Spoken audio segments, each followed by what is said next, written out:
So again, Hazur really hit it home for us to connect with Khilafat. Khilafat is we are the only people on this earth who have a living Khalifa, a living man of God. And that's like being giving a golden spoon, a golden platter, but not utilizing it. So that's a really disservice on our own part. So to really connect with Hazur, he said one of two options. You have to regularly pray for Khilafat and the Khalifa of the time, or write. Write is a true personal experience and connection. So for all of us who have not had a chance, again, there's different best practices. Pick a Friday, one Friday of the month, however, whatever works for you. But share your life with Hazur. You will see a lot of blessings from that. So that being said, Sadasab, I'm going to come to you. There is a question that we received. There is a trend of our youth marrying outside the Jamaat. Is this right or wrong? We don't have enough conversation about this at a local level. I have a son and a daughter. What should I be telling them? I mean, of course, this is not this is not right. I think the Jamaat Tarbiyat department and Rishanata's department has done a lot of work recently on this topic. I mean, it's very clear in the Quran that we marry based on believing men and believing women. Our Amir Sahib really stresses the importance of teaching our children at a young age that no matter what happens, you need to marry an Ahmadi. So I think we need to continue working on this, and think about, let's say if the Ahmadi boys are marrying outside the Jamaat, what's going to happen to our Ahmadi daughters and girls? Think about your sister. So I think this is it's a serious issue, and we talk about it a lot. And I know the departments of Rishnata will be talking about it in the future as well. So Jazakallah Sadr Sahib. Again, I wanted to highlight all the blind spots we found from survey results. So, for the interest of time, I think another big blind spot that we find from our survey is about really daily reciting the Quran, the daily Quran recitation. Do we do that every day? And I just wanted to share really quickly, if Najiba, you can pull up the Khalifa Rabi clip, rahmatullah alayh, and we'll hear it in his own words. I think the slide, for the interest of time, I think we're good without the slide, Najiba, if we can get to the video. जो खुदा वाला बच्चा है वो जहाँ भी जाए अल्लाह उसकी हिफाजत फरमाता है।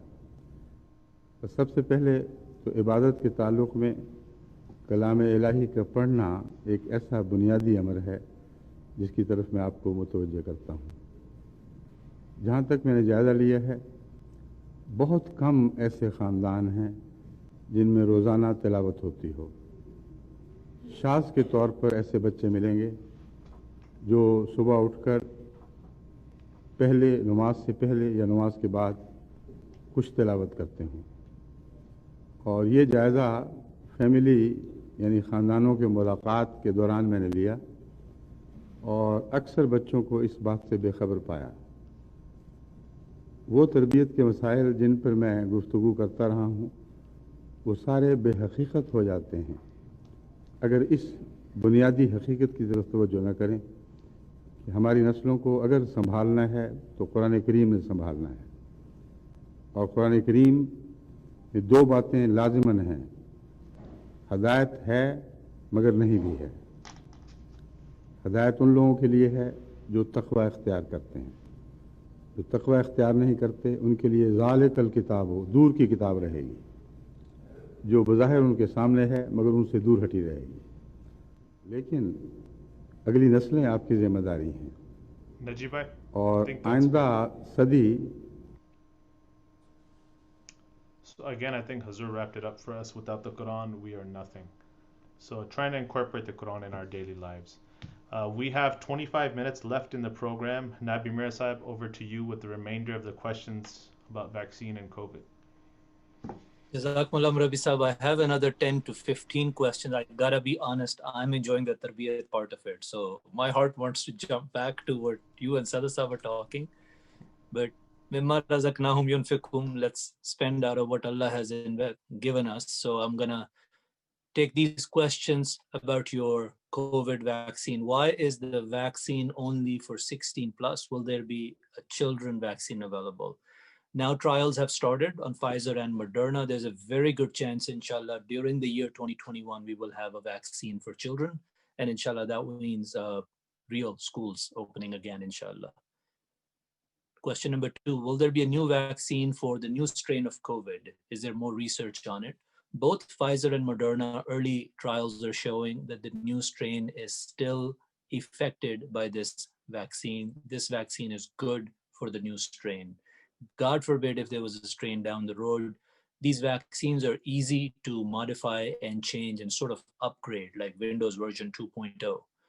It is possible. So I don't want people to be overly scared of this new strain. The thing you have to remember, the way to protect yourself is the same. Wear a mask, avoid crowds, wash hands.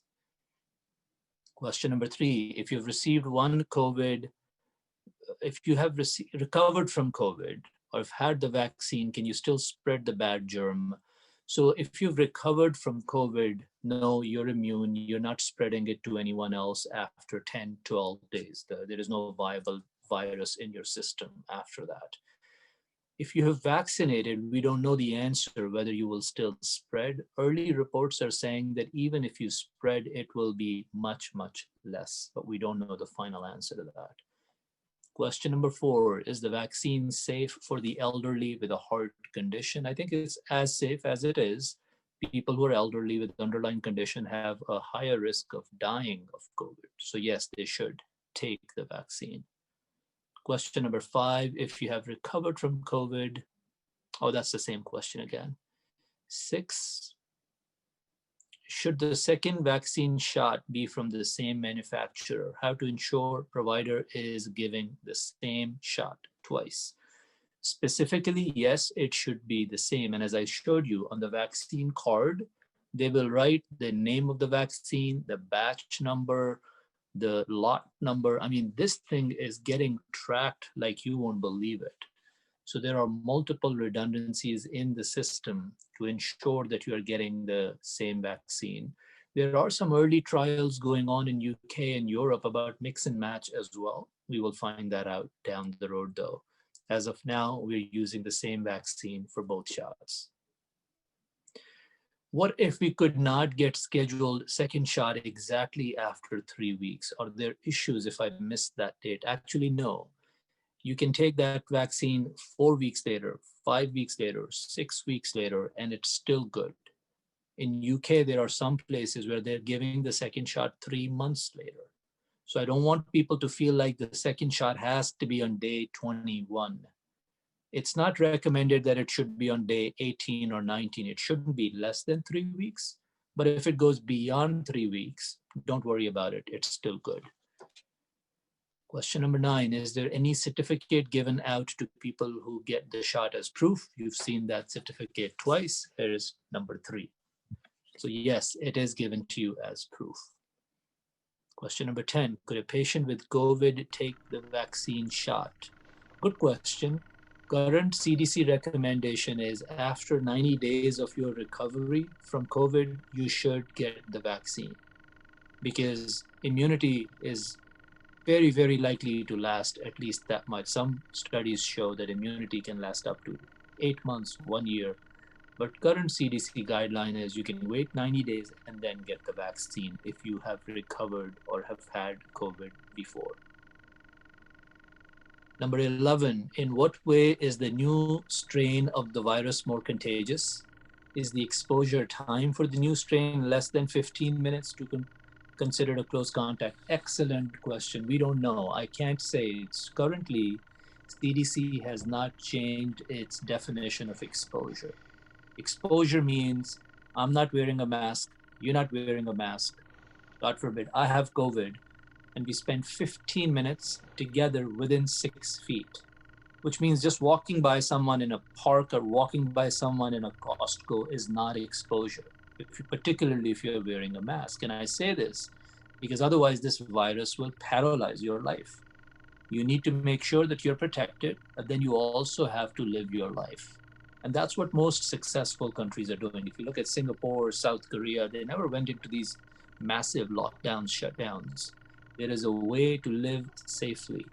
But More contagious? Yes, it is 30 to 70% more contagious, depending upon which study you look at. We don't know whether it will impact the exposure time. That's a great question. We don't know the answer today. Question number 12, is it necessary to spray groceries with alcohol? No, it is not necessary. I know some people feel very strongly about it. No matter what I say, they'll do it. That's your choice, ma'am, sir. You can do whatever you like in your life. But science says that that's not the strategy for this virus. It's not going to spread that way. So if you're not doing it, what's more important is wash your hands, wear a mask. Question number 13. Can taking COVID homeopathic medicine prescribed by Hazur Anwar have any conflict with the vaccine? Should we continue taking the homeopathic medicine? That's a great question. Honestly, I don't know the answer.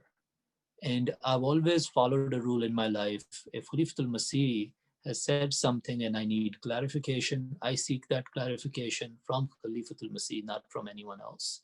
So I don't know the answer to this. He's our spiritual father. I'm sure that we could ask that question and seek Hazrat Saab's guidance and then follow that. Question number 14. If I get both doses of the COVID-19 vaccine, am I safe from those who are not vaccinated? Of course, that's the whole idea of vaccine. Because if you have someone around you who's not vaccinated, God forbid, even if they have infection, you will be protected. Chances of that protection are not 100%, close to 95%. But yes, that's the idea, that you should be safe. But still, in order to crush this pandemic, it's important that we have 70, 80, 90% of the population vaccinated. Once again, Islam teaches us, which many of the rest of the world has to now learn, that collective interest trumps individual interest. So these are the moments, if you really think about it, if everyone just followed Islam, help each other in everything good, Allah Ta'ala says. That's the thing that is not getting through our thick skulls sometimes, because we have to work together, and then we can crush this pandemic, inshallah. Question number 15. It has been said that COVID-19 was man-made. Is it true? We do not have any scientific evidence of it. Scientists from multiple different continents have looked at this. The world of science is very transparent. You'll be shocked. It's very, very transparent. People have invested their lives and their careers into something. They're not just going to lie because of some political gain. Today, I don't have any proof of it. If you have proof, more than a WhatsApp video clip or more than some self-proclaimed doctor saying something, please share it with me and I'll be more than happy to read it. But today, there is no proof of that. Question number 16. If not, can this pandemic be considered a plague sent by God? So I think the reference in the next question, actually, I should read together. If it is a plague, then will the promised Messiah والسلام, words apply that whoever is with him will not perish? Hazur Anwar actually answered this question right up front. If you go back, right in the beginning, I think it was like March, when Hazur said that this is not a sign of Allah. This is not a plague. Do not equate it with the same plague that happened during the time of Hazrat Masih Maud, because there's a distinction of this Jamaat. There's a distinction of people of God, that when there's a prophecy, they say something upfront. Masih Maud wrote Kashti Nuh. He warned about the plague before there was a plague. And Hazur said, if this thing was something like that, I would have told you so. And Hazrat Saab did not. And we all know that actually hundreds of our Jamaat members have been infected with COVID right here in the USA. So yes, there is no guarantee this is not a plague. And there is no guarantee. I think we should follow all the instructions. There's an interesting angle which it occurred to me, that pandemic or no pandemic, COVID or no COVID, there is a plague in the society, right? There is a hedonistic, materialistic world out there. So there's always danger, even before the pandemic. There's a reason why the Masih Islam said, Sidq se meri taraf aao, isi mein khair hai. हैं दरिंदे हर तरफ, मैं हूँ आफियत का Hisar. So he says, come towards me with your truth. That is where your safety is. Otherwise, there are beasts everywhere outside. And I am that fortress of safety for you. So, plague or no plague, there is a lot of materialistic risk in the world. And that is why we keep coming back to this Jamaat. We keep listening to Khalifatul Masih, who keeps guiding us towards Quran and Allah and namaz. So, I don't want us to just think in terms of COVID. Remember, we're living through the times of Dajjal. So yes, there is a large plague out there, which has nothing to do with the virus. Last question, must we get vaccinated? After all, Hazrat Sahib also has prescribed homeopathic remedies to combat the virus. So I think there is a clip of Hazrat Khalifatul Masih we played last time. We can share it again with all our Tarbiyat secretaries who can then forward it to Jamaats. Someone asked this question from Hazur, and Hazur said, if it is good, then take the vaccine. So I don't think that there is any restriction upon us from Jamaat. Actually, Hazrat Sahib has clearly encouraged it. Hazur, very scientifically, in my opinion, he said, you don't want to just take anything willy-nilly just because you want a shot. You want to make sure that it's the right thing, and if the science supports it. And today we have enough evidence that science supports it. So yes, inshallah, we should take the shot. Sada Sahib, Murabi Sahib, let's get back to the fun conversation you guys were having. Sada Sahib, how are you feeling, sir? Alhamdulillah, I'm really enjoying this time. Jazakallah. It's really great to have you. You know, maybe we should have more of this because we're grateful. Allah has chosen you. Khalifatul Masih has chosen you, as the shepherd for our youth these days. And we need to support and work together as much as we can. Murabi Sahib, back to you, sir. Sure. I think we have like a few more minutes. I'm seeing the chat box just going crazy with the amount of questions. I think we can give time to one or two more.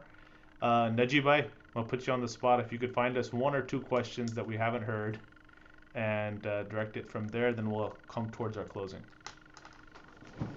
Sure, Murby said, let me just pull up two questions that I saw. There were definitely a number of interesting questions that came up. I think one is Tarbiyat related, but the question is in reference to the huge percentage of members of Jamaat who are not attending this program. I think this question was in reference to the mentee question that came up earlier. And just to sum it up, it's a little bit of a longer question, but the question is essentially asking, how do we encourage the rest of our Jamaat members or the rest of our youth who weren't fortunate enough to attend the program? How can we remind them and to attend these type of programs and take away from it? I think Sada Sahib, otherwise Allah Ta'ala says فَذَكِّرْ إِنَّ فَعَتِ الذِّكْرَ, that remind and keep reminding. That's where the benefit is. Marketing is also done that way. You don't see an ad or something once. You hear it again and again. And Allah Ta'ala at the end, then He'll really share with us what we can, and something will affect our hearts. Next question. Sada, what are your thoughts? Yeah, I think that's the biggest question. I mean, right now we're preaching to the choir here, and I think people who are here at the moment are kind of the ones that are engaged, and we have a large, group of people that are disengaged as well. I think a lot of it comes down to, the tarbiyat, and I think our parents, obviously Tarbiyat is doing a lot, and we're doing whatever we can in Khadam al-Ahmadiyya, but we need a lot of help from the parents. I think the parents need to do more. And I can't stress that enough. If as we as parents are just spending our time, all day and trying to make money and try to keeping up with the Jones or I guess keeping up with the Chaudhrys or keeping up with the Maliks or, whatever you want to say. Thank you for sparing the Qurayshis. I really think we need to get our lives straight and really understand what is the purpose of our life. Our children are great at looking at us and copying us. If we ourselves we're not straight mentally and spiritually, it's very hard for Khudam al-Ahmadiyya to do anything. It's very hard for Tarbiyat to do anything. We need our parents to get together and really focus on the tarbiyat. So Sadasab, between you and me, we haven't talked about it before. Can we give our audience a promise that we will pick a topic of their choice? Whatever you feel is the reason for disengagement, because our purpose is to just answer as many questions and, be one as one united body.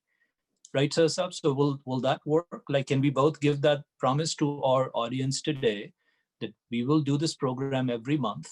You let us know what topic, but then you will also own some part of that responsibility of going to your circle of influence, because your cousin is going to respond to you. He's not going to respond to Sadasab or myself. What do you think, Sadasab? Absolutely. I mean, Khudam al-Ahmadiyya is we're here to support the Jamaat in any way possible. If Jamaat, if Tarbiyat wants to make a program, we're here to fully support it. And whatever program that Tarbiyat wants to make, we're here to support as much as we can. No, absolutely. And vice versa. I was thinking that our members, we could literally be on demand, as they say. Like, if you think we're not addressing the right topics, let us know. We have no personal agenda, no worldly agenda, let's put it this way. So inshallah ta'ala, we will sincerely turn ourselves to wherever you think shaitan is attacking our youth.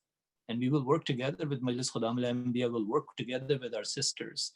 Hazrat Sahib has said many, many times that these are massive problems. We all need to work together. And our intent is not to submit a report. I want to be very, very clear about it. Our intent is not to have a checkbox. Our intent is real change. So Allah Ta'ala accepts these efforts. Najib, I think you may have one more question. Indeed, I guess this is a two-parter for you. This is a COVID-related question. And I'm actually quite interested in this answer too. But there's no bias selecting it. It was the first one I saw. I just want to make that clear. There are two questions. The first one asks about COVID, how long will the vaccine remain effective? That's the first part. Is there any evidence suggesting that? Will we have to get vaccinated every year? And the second question asks this, I think this is a situational question in which a mother is writing that her whole family has tested positive for COVID-19, or they had in the past. And she says that I didn't test positive. And she mentions that she has heard many situations where this happens, where a majority of the family would test positive, but one or more members won't. So she's asking for clarity in regards to, do I need to get tested? Is the test incorrect? If you could shed some light on that. So first question, the duration, we don't know whether we will need a booster shot every year or not. That's the short answer. There is a possibility we may need a booster shot for a year or two, and then once the pandemic is gone, there's no further need. There's also a possibility that we may have more combination vaccines down the road. So influenza and COVID together in one shot because of the technology. So we honestly don't know the answer today, but science is evolving. Second question requires a lot more nuance. I will have to ask a lot of other follow-up questions. And I do get a lot of questions and texts from Jamaat members from all over the world. Allah knows, many of them I don't even know. And I say this with all sincerity. You don't want someone's advice on the phone. You need to go to your doctor so who can have a proper evaluation. Pick your best doctor and then stick to that doctor. Don't ask advice right and left. I'm not trying to dodge your question, because medicine is complex. It requires, if it was all that easy, I could sit at home and see 500 patients every day. But I want to do justice to you. My request is ask your doctor. As far as discordance is concerned, it's well known that all family members don't get it. I think the test was right. You don't have to doubt the test result. It's well known that some members will get it and some won't. Jazakallah, Nabi Mirsab. I think with that being said, we're in the last leg of the program. There's a quick, I think, promo video that needed to be shared. And if we can have that pulled up, please.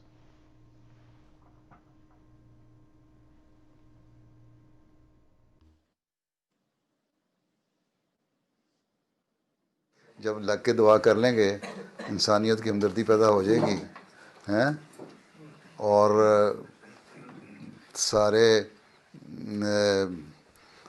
मिल के दुआ कर रहे होंगे हैं तो यूनुस की कौम ने दुआ की थी ना 3 दिन दुआएं की थी चिल्लाए थे जानवरों समेत सारे तो इनकलाब आ गया था ना बच गए थे अज़ाब नहीं आया था उन पे बाकी ये है कि अल्लाह ताला जो टाल रहा है अब तक जंग जो दुनिया की हालात हैं उस जिस तरह बिगड़ रहे हैं वो शायद दुआएं ही हैं जो काम आ रही हैं। अब तो जंग टल रही है ना। उन दुआओं में सारी कौम शामिल हो तब एक इनकलाब आया करता है। ठीक है, तो अगर सारे शामिल हो जाए तो ठीक है। मैंने एक दो बयान भी किया था पाकिस्तान में था मैं कि दुआ अभी क्यों नहीं हालात पैदा होते, तो मेरे दिल में यही डाला गया, बल्कि आवाज़ भी यही थी कि अगर सारी अहमदी इकट्ठे होके 3 दिन चिल्लाएं और खालिस हो जाएं, अल्लाह ताला की खली है, और कुर्बानी करें, तो 3 दिन में इनकलाब आ सकता है। पहले इनकलाब अपने अपने अंदर इनकलाब लाओ, फिर हालात बदलने की बात करो। रब्बना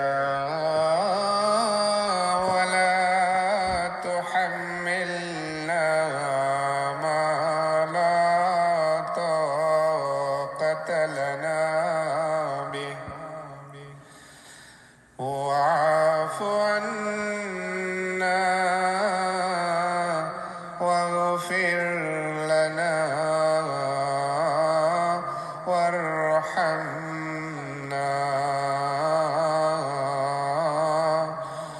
أنت مولانا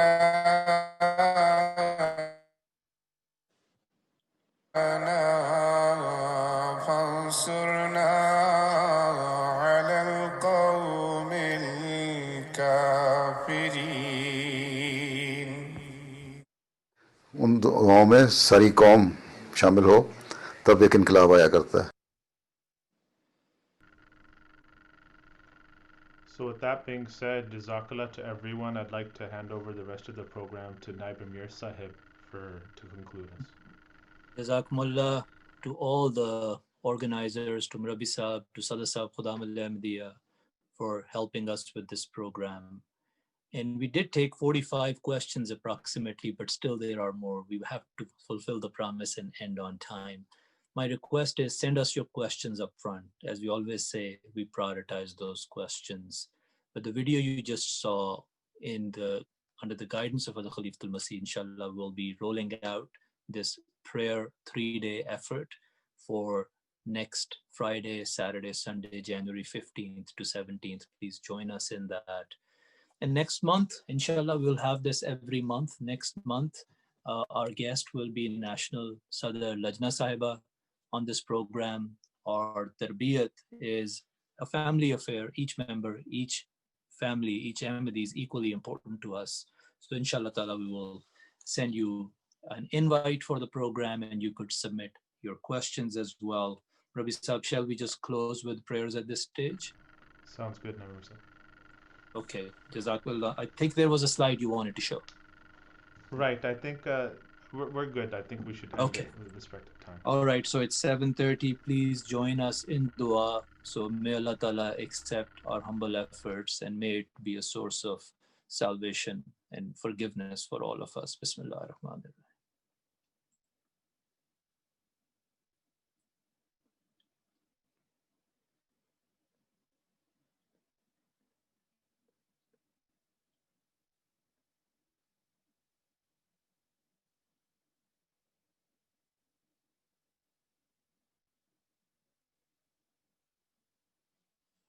Ameen. Assalamu alaikum wa rahmatullahi wa barakatuh. Wa alaikum salam.